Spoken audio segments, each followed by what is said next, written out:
Imagine living in North America long before European explorers arrived. The land was home to many indigenous nations, each with their own cultures, traditions, and ways of life.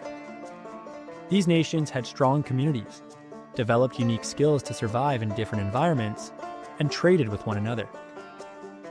When European explorers and settlers arrived in the late 1400s and 1500s, they met many indigenous nations who had already been thriving on the land for thousands of years. Let's explore some of these nations and their first interactions with Europeans.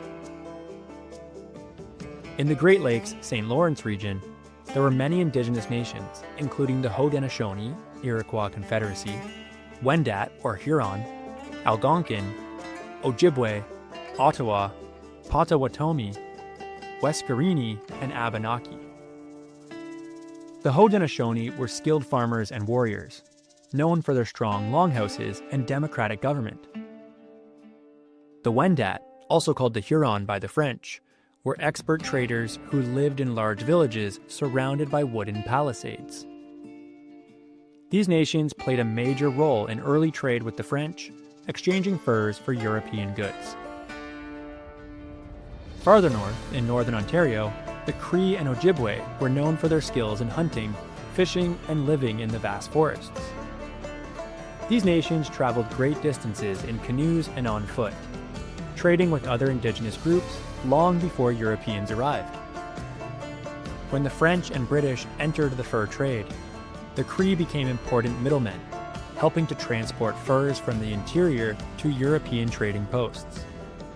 In Atlantic Canada, the Micmac, Innu, Beothuk, Passamaquoddy, and Wolastoqiyik or Maliseet lived along the coastline and rivers.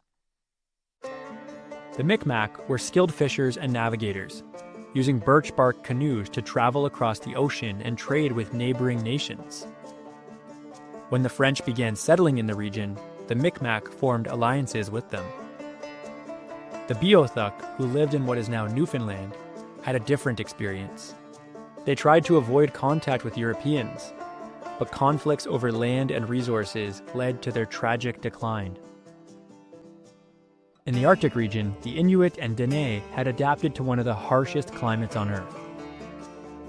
The Inuit were expert hunters, using kayaks and sleds to travel across the icy landscape.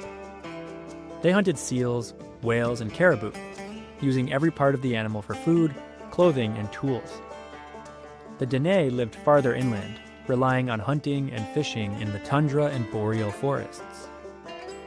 These nations had little contact with Europeans at first, because of their remote location.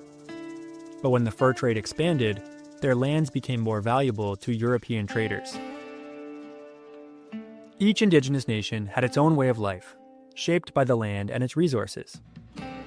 While some welcomed trade with Europeans, others were cautious or resisted their arrival.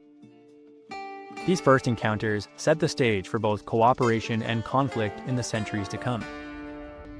The next time you look at a map of Canada, remember that long before it became a country, it was home to diverse indigenous nations with rich histories and cultures that still thrive today.